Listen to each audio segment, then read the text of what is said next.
Hello students, एक बार फिर मैं आप लोगों के सामने ऑनलाइन क्लास लेके आया हूँ। आप लोग पढ़ रहे हैं फोर्थ सेमेस्टर के 8th पेपर को, यानी कि शांति शिक्षा को।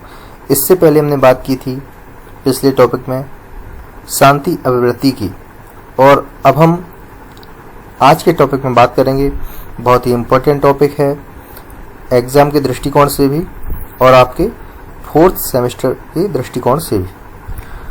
तो आइए आज हम बात करते हैं एक बहुत ही इम्पोर्टेंट टॉपिक के बारे में, जो है आपका व्यक्तित्व, पर्सनैलिटी।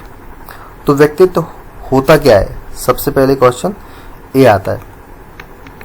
तो यदि हम देखें तो व्यक्तित्व को अंग्रेजी में पर्सनैलिटी कहते हैं, और जो पर्सनैलिटी शब्द की उत्पत्ति लैटिन भाषा के पर्सोना शब्द से हुई है। पर्सोना का अर्थ होता है मुखौटा या नकाब। व्यक्तित्व आधुनिक मनोविज्ञान का बहुत ही महत्वपूर्ण एवं प्रमुख विषय है। व्यक्तित्व के अध्ययन के आधार पर व्यक्ति के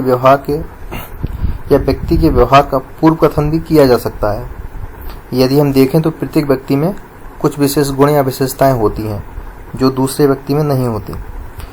इन्हीं गुणों एवं विशेषताओं के कारण प्रत्येक व्यक्ति एक दूसरे से भिन्न होता है।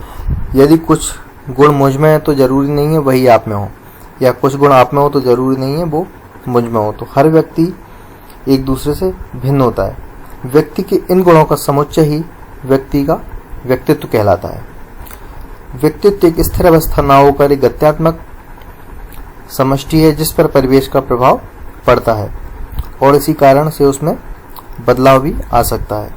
यदि हम साधारण शब्दों में बात करें तो पर्सनैलिटी का शब्द या पर्सनैलिटी शब्द का अर्थ होता है बाहरी दिखावा। व्यक्तित्व में निम्न गुण पाए जाते हैं। जैसे हम बात करें, व्यक्तित्व की प्रकृति संगठनात्मक एवं गत्यात्मक होती है। दूसरा, व्यक्तित्व में मनोशारीरिक दोनों प्रकार के गुण पाए जाते हैं। और तीसरा, व्यक्तित्व वातावरण के साथ समायोजन के रूप में अभिलक्षित होता है। इन तीनों पॉइंट्स को आप लोग आसानी से समझ गए होंगे। इसके बाद हम बात करते हैं कि इन पॉइंट्सों से क्या स्पष्ट होता है। इससे स्पष्ट होता है कि व्यक्तित्व में शारीरिक गुण जैसे शारीरिक गठन, रंग रूप, वेशभूषा, बातचीत करने का ढंग तथा मनोवैज्ञानिक गुण जैसे ईमानदारी, परोपकारिता, सामाजिकता आदि पाए जाते हैं। यदि हम देखें तो व्यक्ति के आचार विचार, व्यवहार, क्रियाएं और गतिविधियों में व्यक्ति का व्यक्तित्व झलकता है। जो भी व्यक्ति क्रियाएं करता है, जो भी विचार उसके जैसे रहते हैं, जो भी व्यवहार रहता है, उससे हम उसके व्यक्तित्व का पता लगा सकते हैं। व्यक्ति का समस्त व्यवहार उसके वातावरण या परिवेश में समायोजन करने के लिए होता है, जैसा कि हमने तीसरे पॉइंट में पढ़ा। और जनसाधारण में व्यक्तित्व का अर्थ व्यक्ति के बाह्य रूप से लिया जाता है, लेकिन मनोविज्ञान में या मनोवैज्ञानिकों ने व्यक्तित्व का अर्थ व्यक्ति के रूप गुणों की समष्टि से लिया गया है। अर्थात व्यक्ति के बाह्य आवरण के गुण और आंतरिक तत्व दोनों को माना जाता है। ऐसा नहीं है कि व्यक्ति के ऊपर की पर्सनैलिटी देखी, उसका रंग रूप देखा और कह दिया कि व्हाट अ पर्सनैलिटी।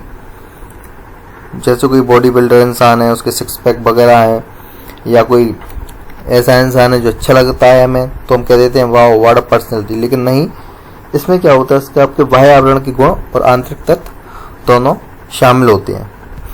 अब हम व्यक्तित्व से संबंधित कथन और परिभाषाओं पर प्रकाश डालते हैं कि किसने व्यक्तित्व के संबंध में क्या बात कही है। सबसे पहले हम बात करते हैं वुडवर्थ महोदय के बारे में। तो उन्होंने कहा है व्यक्तित्व व्यक्ति के व्यवहार की समग्र विशेषता है।